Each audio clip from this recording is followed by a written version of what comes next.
बहुत ही सुंदर प्रसंग चल रहा है। श्री धनी जाग बाबा सेवा समिति द्वारा संचालित वास्तविक राम कथा यूट्यूब चैनल में प्रसारण है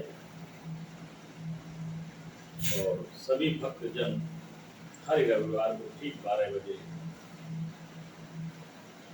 इस सत्संग में सम्मिलित होते हैं। ये उनका बड़ा सौभाग्य है और प्रभु राम की कृपा है, सीता की कृपा है, लक्ष्मण की कृपा है, सभी 33 करोड़ देवी देवताओं की कृपा है, तब वो सम्मिलित होते हैं और ऐसे ही कृपा बनी रहे। गुरु ब्रह्मा गुरुर्देवो महेश्वरः गुरु साक्षात् परब्रह्म तस्मै श्री गुरुवे नमः। अखंड मंडलाकारं व्याप्तं येन चराचरं तत्पदं दर्शितं येन तस्मै श्री गुरुवे नमः। अज्ञानतिमिरान्धस्य ज्ञानाञ्जनशलाकया चक्षुरुन्मीलितं तेजेन तस्मै श्रीगुरुवे नमः। बोलियानंद भगवान की। इसी कथा प्रसंग के कुछ भाग को लेकर नए में सारण क्षेत्र में 88,000 ऋषियों को श्री शुद्ध जी कथामृत पान करा रहे हैं। इसी कथा प्रसंग के कुछ भाग को लेकर राजा परीक्षित को श्री सुखदेव जी कथामृत पान करा रहे हैं। जहाँ पर सुंदर सुंदर बालू के लहरियादार बिछौने पड़े हुए हैं, एक और ब्रह्म ऋषि, एक और राजर्षि नारद देवादि सभी उपस्थित हैं। ठीक उसी कथा प्रसंग के कुछ भाग को लेकर अद्य मया कथा प्रस्तूयते त्वया सर्वे श्रोतारः। प्रधान श्रोता से हनुमान जी सावधानतया कथा श्रवन्तु। बोलियानंद कंद भगवान की जय। बोले श्री कृष्ण भगवान की जय। जनकपुरी में रंगशाला बनी हुई है। प्रभु राम लक्ष्मण विश्वामित्र को सब मंचन पे मंच सुंदर विशाल वहां पर बिठाला गया है। सारे महिपाल अपने अपने व्यवस्था के अनुसार यथोचित आसन पर विराजमान है। सभी नर नारी उपस्थित हैं। अंतिम दिन आज स्वयंवर का है। सभी की निगाहें टिकटक लगी हुई हैं। कौन राजा धनुष को तोड़ेगा, कौन सीता से नाता जोड़ेगा। और जो मूर्धन विद्वान हैं, मनीषी हैं, उन्होंने जैसे प्रभु राम को देखा है, सीता जी को देखा है, समझ गए कि ये तो साक्षात लक्ष्मी है, ये साक्षात विष्णु हैं। और जहाँ विष्णु और लक्ष्मी होंगे तो वहाँ धनुष भी विष्णु ही तोड़ेंगे और लक्ष्मी ही वरमाला से पहनाएगी। उन्होंने कोई प्रयास धनुष तोड़ने का नहीं किया। देख रहे हैं जैसे हम लोग धर्म स्थल, ये अपनी कर्म स्थली है, किसी कार्यक्रम में शरीक होते हैं तो आनंद लेते हैं, देखते हैं। कुछ व्यापारिक दृष्टि से भी वहाँ लोग उपस्थित होते हैं, वो अपना व्यापार करते हैं। जो सच्चा आनंद मिलता है, देखने से जो अनुभूति होती है, यही सच्चिदानंद भगवान ब्रह्म है।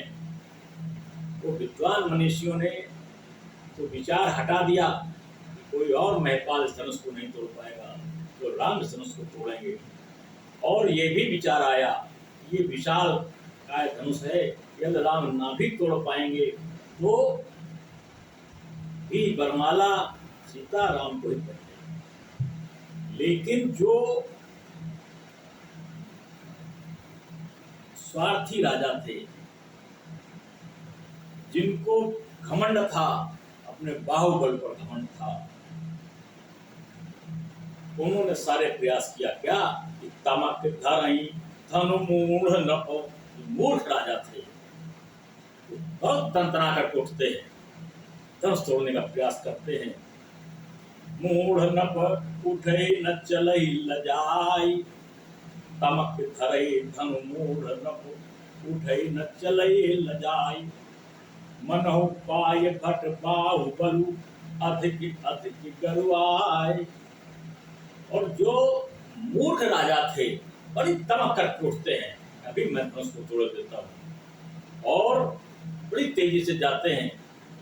स्थिति ये है कि कुछ नहीं कर पाते हैं, लौट करके लज्जा प्राप्त करके सिर झुका करके वापस अपने स्थान पर बैठ जाते हैं, बड़ी शर्म महसूस करते हैं।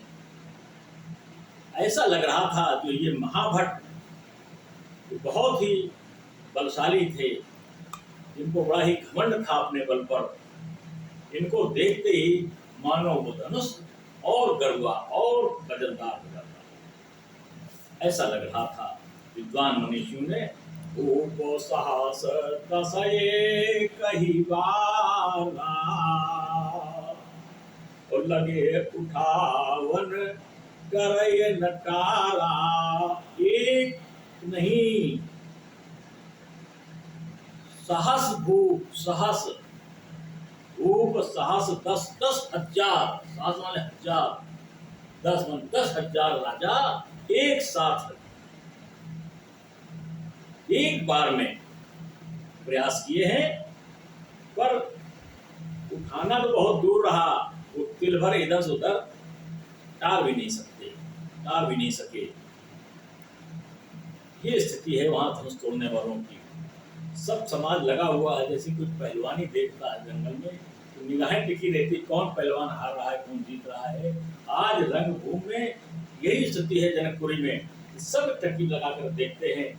जो मनीषी विद्वान है, जिनका प्रभु पर आस्था है, मैया सीता पर आस्था है, उनका तो एक ही ध्यान है, कब ये राजा अपनी वीरता दिखा करके पीछे हटेंगे और कब ये उठें, कब समय आ जाए। और आज तो अंतिम समय है, अंतिम दिन है, निश्चित ही इनका जैसे ही समय आएगा राम ही धनुष तोड़ेंगे और सीता पर माला पहनाएगी। उस समय का इंतजार कर रहे हैं सारे लोग।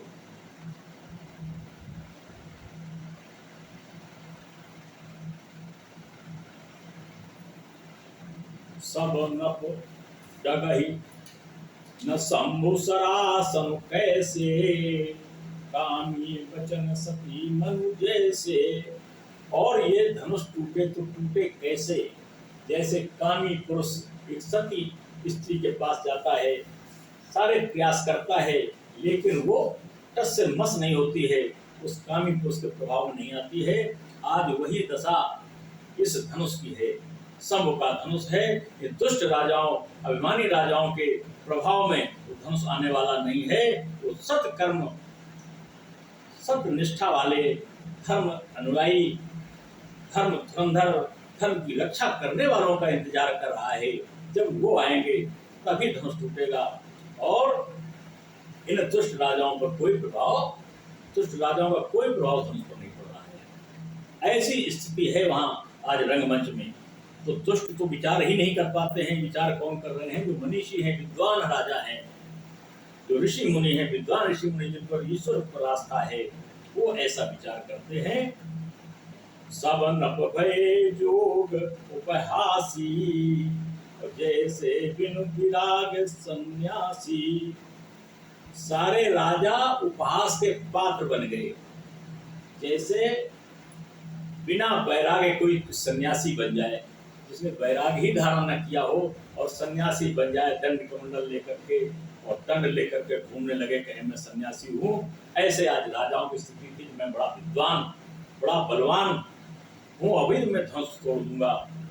तो आज उस सन्यासी की तरह जिनके पास बल था ही नहीं, जैसे सन्यासी के पास वैराग्य था ही नहीं, सन्यासी बन के आ गए, ऐसे ही स्थिति है आज उन राजाओं की जिनके पास बल नहीं है लेकिन बल अपने को बलशाली मानते हैं।